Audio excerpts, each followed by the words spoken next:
Hello, I'm Dave. Welcome to my new studio. Why don't you come in and I will show you round how everything works, how everything connects. Behind the camera, I have my good friend Dave come down from Edinburgh, so hopefully you'll understand him. Let's make a video.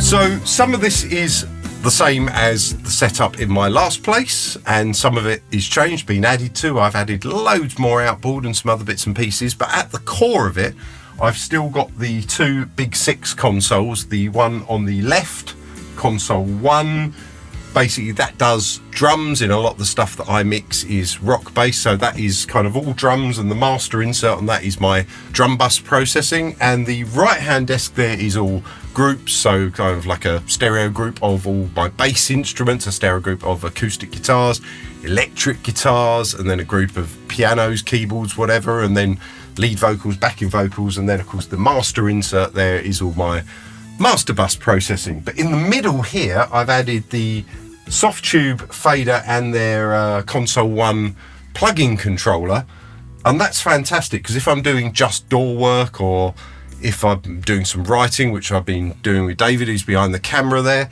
we're kind of doing that. I do that more in the door than kind of spreading it out across the desks, because we just want to get on with stuff and write. And then it's more when it comes to the mixing or reprinting of things or whatever that I bring the desks into it. So to have this in the middle as a nice control interface, the feel of the faders compared to the SSL UC1 and the UF8 and all of that I saw in Thomann, it's so much nicer. So I'm so glad that I've got these faders and controllers in the middle. So that's a massive update from the last place. In the last place as well, I had only one 500 series unit, but here I've expanded that. I've got 3 500 series units, and then I've also got an SSL Fusion, the SSL Bus Plus, and a Heritage Audio mic preamp. We'll go through more of the details of that later on. So monitoring wise, I've got the Yamaha HS7s.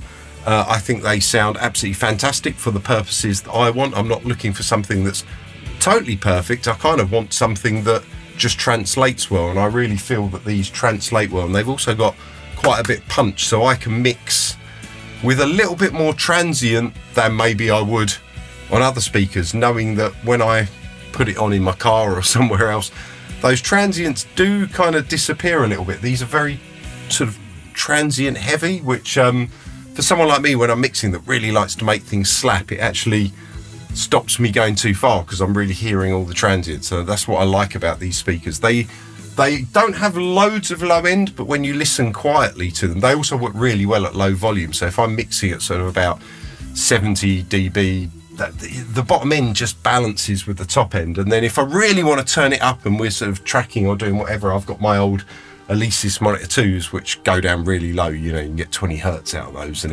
it can really sound fat. So I will give things a blast through those, but they're mainly for tracking, and then for the mixing work I'm going with them.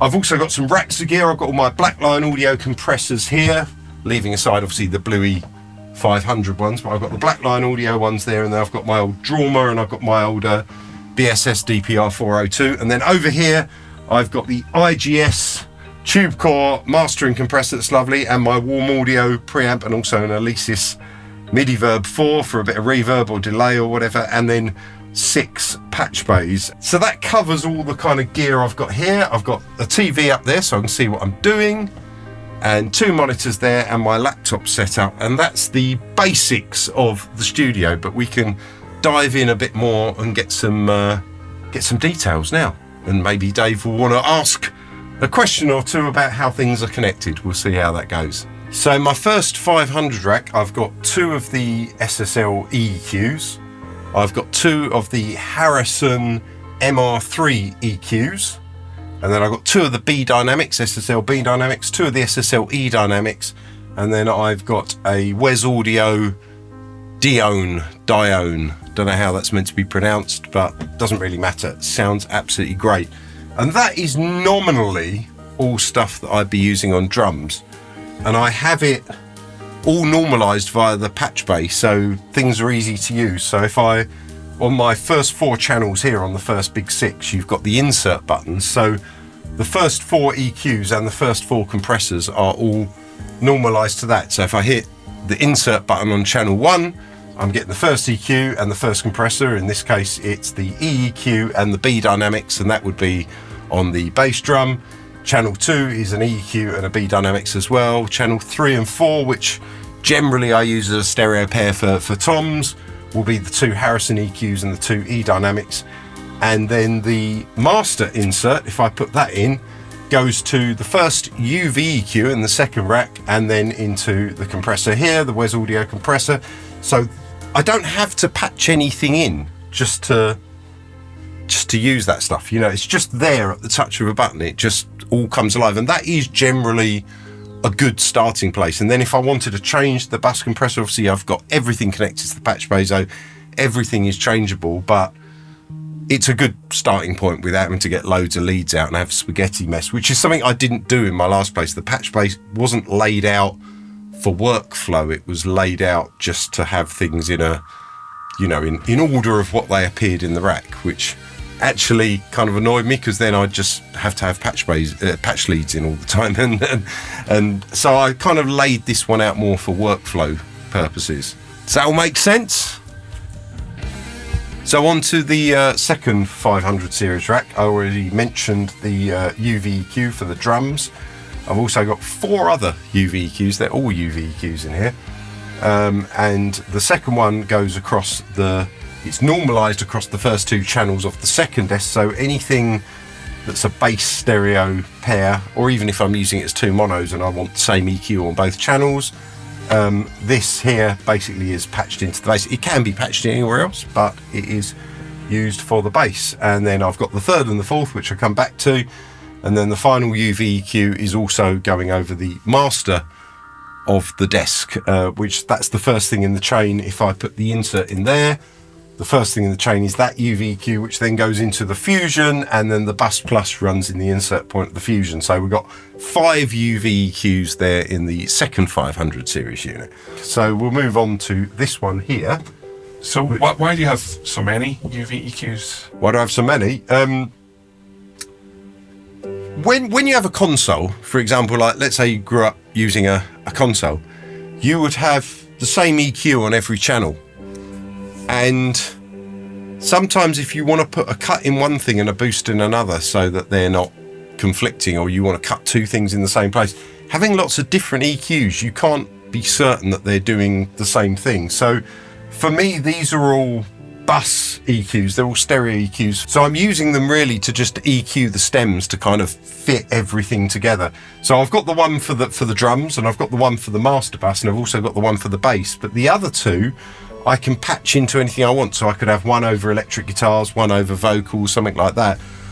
Also, I use them for reprinting. So because they've got the trim on the front of them, which allows you to kind of take down or add the level, you know, so it's like a makeup gain. You can use them before and after compressors. So for example, with the IGS 1 LAs, which are meant to be sort of LA 2A copies, or with my Blackline Audio 2As down there, a lot of the time I kind of keep them so they have the same gain reduction and the same gain output, the same makeup gain, and I just kind of use them as set and forget. And then if you put a UVEQ before and after the compressor, you can push more level in and then take the level down the other side so it doesn't clip when you're reprinting stuff.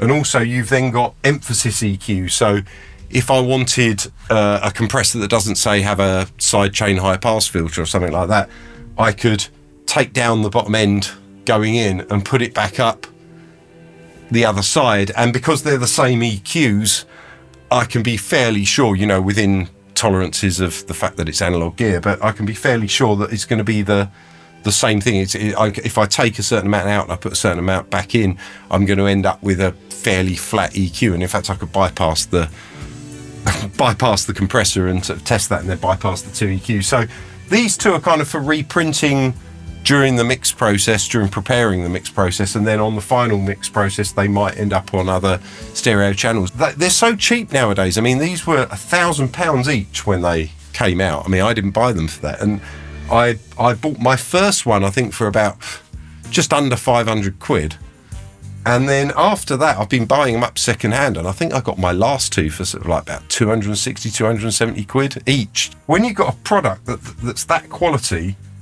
it's almost like I can build my virtual mixing desk, and it's like the bus channels of a mixing desk and having EQ on them. And you would, if you had a desk, you'd have the same EQ on each one, and I'm not against that, and they're really good EQs. So I got 5 of them. To be honest, I could have 8 of them and still find uses for them. Anyway, let's move on to the next rack. So the third 500 series rack is what I see as my reprinting rack. I've got first in there 2 of the Carnaby Harmonic EQs, which are very interesting. I'm still trying them out. I'm not 100% convinced by them yet. As I said, I'm still trying them out. The thing that I think they'll come into their own, because I've only been here and had it on for a few days, so I want to put them on some electric guitars where there might be some missing top end, but if I was to boost the top end, it would just be sort of hiss and shit like that. So I think using these to kind of create harmonics in that area from the mids, I think will solve certain guitar problems. But I've tried them on drums. Yeah, nice. I've tried them across a whole mix. I put them on a keyboard. In fact, we were recording last night, Dave, and there was an electric piano sound, and I put it through there, which sounded really nice. The thing that I really do like about them, though, is the link function. The fact that there's like an optical sensor, and it digitally sends the position of all the pots from the first one to the second one, so you can actually have linked EQs without having to use the link function or any of that at the back of the 500 series rack. So that's really nice. I bought one, you may have seen it in a previous video, I bought one of these IGS-1 LAs. I'm a big fan of LA2A style compressors, and I was so impressed that I had to buy a second one, so I've got a pair of those now. I doubt I'll be using them ever as a stereo pair because they don't match that well. They've both got, they're both similar, but they're not quite the same, being analog and being valve and optical sensors and all of that.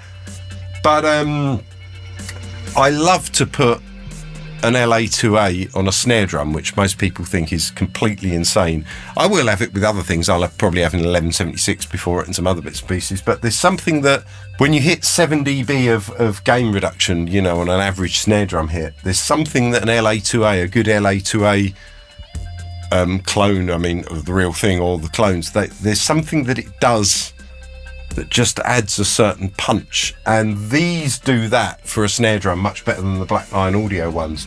And also for bass, it sounds really aggressive for bass. They're not as nice for, in my opinion, for things like piano, acoustic guitar, vocals, stuff like that. They're very aggressive. So if I was doing like the electric piano last night, I had it going through those because I wanted that aggressive sound. But if you want it, if I was doing acoustic piano, I'd be using the Black Lion Audio ones, but they're basically for reprinting. And of course the Blueys need no introduction. I've used them loads for vocals. They're copies of Crystalline Audio. I'm mixing up Crystal Downey and Black Lion Audio. The Blueys, of course, need no introduction. They are the compressor that's a copy of Crystal Downey's famous 1176 Blue Stripe compressor, which was heavily modified, and then Black Lion Audio have taken it apart and made clones of it, and they just sound amazing. I've heard the rack ones, I've heard the 500 ones. The 500 ones are just as good as the rack unit. So that's kind of like my reprinting rack. As I said earlier, I've got the Fusion, the SSL Fusion, which gives me high pass filter, gives me the vintage drive. I've got a little bit of EQ, which actually is duplicated on the UVEQ, but there's not as much. There's more on the UVEQ than there is on here, but you can never have enough EQ. I've got the high frequency compressor, which is really nice. I haven't got it on at the moment for the mix that I'm currently working on, but it just allows you to tame some of the real harshness on the top end on your master bus. Got the stereo image, which is sort of widening, and it's very tasteful. You can do some really interesting things with that. And then of course you've got your output trim. I've also got transformer in there, and you've got an insert point, which I'm running the Bus Plus, which again, I don't think the Bus Plus needs any introduction because I've used that in loads of my videos. I will do more in-depth videos on each piece of equipment. I'm just trying to do a brief overview at the moment. And if we come down to here, this is the IGS Tubecore mastering compressor. Let's turn it on, get it lit up.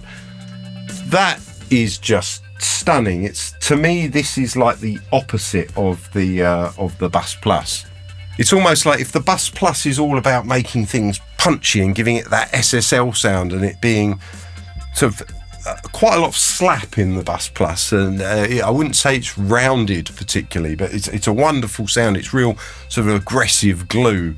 That's how I use the Bus Plus anyway. And the IGS Tubecore mastering compressor is completely opposite to that. It's all about warming it up and rounding it. There's loads of beautiful harmonics. It's very slow. I mean, it can be aggressive, but the way I use it is all about, it seems to just give some beautiful bottom end without it sounding like it's rumbling. It kind of almost rounds off the subs, but then creates beautiful harmonics in the low mids that just it's just beautiful. When I do a full review of it, you'll hear what I mean. But the two together on the mix, probably the next mix video I'm going to put up will be a song called Foxes. And that's the first thing I did in here. And the mix of using the Fusion and the Bus Plus to make it ultra punchy, and then putting the Tubecore over it in mid-side just to kind of round it all off, and the stereo image became better. The bottom end was just warm and rounded, but it didn't lose any of the slap that the Bus Plus was giving it. So it's like multiple mastering things all in one chain. I just thought that sounded beautiful, so I'm so happy with that. And then the patch bay has everything connected to it, which you would expect. The things that I said are normalized, for example, you know, like the drum stuff and certain channels, things are just on insert, so they all kind of cascade down. So you've got the outputs to the inputs, and then the outputs of that unit to the next inputs to the next unit, and that's all normalized on there with the switches. Obviously I can patch in and break that and add whatever I want in that isn't in that normal flow, and the rest of the stuff is all on hardware inserts, which I access via ADAT. I've got the RME Digiface, the USB interface, which takes in 32 channels of ADAT. I'm only running 24 channels of ADAT at the moment, 23 actually, because my Ferrofish channel 11 is crackling all over the place and I can't seem to get that working. Every other channel works, so it's not a digital thing. But yeah, channel 11 at the moment is just making loads of horrible crackles. But so it's 23 channels of ADAT at the moment, which I have the ADAT outs going into various pieces of outboard, like these Blackline audio units and the warm audio preamp and stuff like that. And then I have the inputs, the outputs of those going back to the inputs of the ADAT. So again, by default, I can have all my hardware inserts set up on Cubase, and I can just insert any of those bits of gear with a click. Or if I want to use those ADAT ins and outs for something else, I can also repatch them on the patch bay, which I'm actually using at the moment. I'm using the second Q send on the drum send. I'm actually going into 23 and 24 on the ADAT to send some drums back to process with reverb, which will be coming out on the desk there. So that's one way of using the ADAT ins as well. So that's kind of cool. I've got these mics here. I've got the Austrian Audio OC818 microphones. I've got two of them. They're primarily there for when I'm doing YouTube videos. They're not running at the moment. I've just got a shotgun mic on the camera. But when I'm doing YouTube videos or even Zoom calls or anything like that, the idea being is I've got one there in front of me. So if I'm sitting in front of the desk looking that way, I've got a mic there. And if I'm looking at the camera that's there in the corner, I've got that one to pick me up as well. And I record both of those into that camera. And then, you know, one's on the left, one's on the right. And then I can select which mic I want to use at any given point in the video. These will also be used, of course, in my drum room, which is still being built, and they'll probably be in some kind of configuration in front of the kit like that, because these can record from both sides, so they're fantastic. I've also bought another Neumann TLM 102, which to me is a god tier mic. So I've got two of those, which will be lovely for overhead. So with the two OC818s in front of the kit like that, and the two TLM 102s over the top of the kit like that, I think I'm covered with the you know, the cymbals and the ambience of the room and everything like that. So I'm really pleased with those purchases. But mics and drum room stuff will come in a later video. A few last things. I've got the AKG headphones here, which are the same as I had at the last ones. They're just sitting there. I don't really like headphones very much, but it is something I'm trying to get better at, working with headphones. It's something that feels very unnatural to me. When I first started engineering and mixing stuff, it was all about Yamaha NS10s, which I did have a pair of, and I got rid of them as soon as I could because they were horrible. But you know, we were working on tape, we were working on Yamaha NS10s and my Alesis Monitor 2s back in those days. And the idea of doing any kind of mixing on headphones was just an alien concept, and it's something I'm trying to embrace now, particularly with touring, because on tour I haven't got this setup with me, and I can remotely access it and put signals through it. I'm going to have certain things on relays, and I'm also going to mount these fronts that I've made where the stepper motor can turn knobs for me and stuff, so I will be able to automate this and actually use some of the studio remotely, which is my plan. And I have done that before with guitar amps and a couple of other things. There's videos on my channel about that, but you have to go back some to find them. But in general, you still need, if you're going to be mixing, like if I'm going to be mixing in a dressing room or in a hotel room with my laptop, even if I can process stuff in analog remotely, I'm going to have to get used to using the headphones, which is something that I'm just not looking forward to it. It doesn't bring me any joy. I hate having headphones on my head. I don't like the feel of headphones. I certainly don't like the feel of in-ear monitors, which is why at gigs I still have a pair of wedges and try and keep my ears out, which I know people say, oh, you damage your ears, but it's very quiet on stage. I don't physically have a drum kit near to me. So yeah, I just don't really like headphones, but I have some because they're needed, and I've also got some other pairs of Sennheisers. I think they're the HD25s. Yeah, they are the HD25s for tracking, if, you know, doing vocals and stuff like that, because these are open back and they'll spill out loads of crap if you're doing that. But yeah, that's basically the control room. Got my two BenQ monitors there, the first of which mirrors to the TV, so if I'm sitting in front there I can see what I'm doing.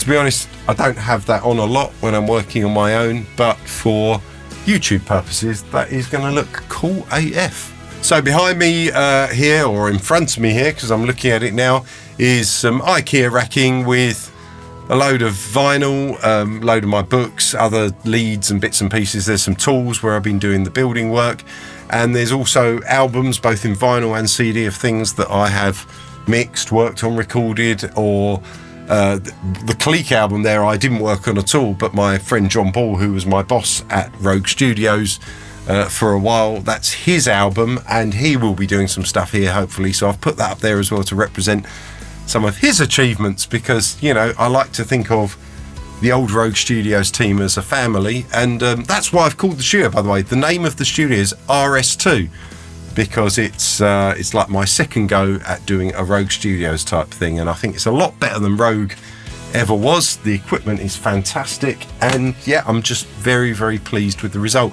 It kind of looks like what I did in my 3D design when I had my plan. I've kind of actually managed it, which has probably stunned me more than it stunned other people, because most people were surprised I managed to do it, but I'm more surprised I managed to do it because my DIY skills were completely non-existent. But we've made a full soundproof wall, you know, full of rock wool and everything else. I mean, things that I've never done before. It's always someone else that did those things.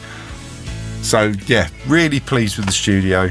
The final thing I want to say is a shout out to the various people that helped me. I've had various people that have come here and given me a hand clearing up and moving things out and helping me build and stuff like that. Gage came and helped me for a few days. That was really helpful. My friend Oscar came and helped me for a few days. That was incredibly helpful. The Baxters came and did a load of clear out for me while I was on tour. They were doing things here while on tour, so a couple of days of that. So I'm really, really thankful to them. But most thanks has to go to my friend Luke, who flew in from France and stayed here for sort of like 2.5 weeks, helped me move everything from the old house to here. He painted the bedrooms upstairs, because it's not just the studio I've been doing here, it's all the bedrooms, everything else. He painted stuff. He helped me put up the false wall. He helped me put carpets down. Yeah, he was organising the kitchen, deciding what things go in what cupboards and stuff like that. Just really got stuck in, and you know, I really couldn't have done this without Luke. And I know he hates being mentioned on camera, and he said before to me, "Oh, don't mention me in your videos." I do that, but he just did so much. He deserves mentioning over and over and over again. I cannot thank him enough. True friend who really came to help in a time of need. So thank you, Luke, and I think I will end it there. This is the kind of the tour of my studio. I will do other videos going through all the individual bits of equipment and workflow stuff and whatever in more detail, but I hope you've enjoyed this. Please like, please subscribe, please leave me comments, ask me questions or things you'd like me to cover, and thanks to David behind the camera, and I know Zoe, you'll be watching this, so hello Zoe, that's his girlfriend. See you later, bye.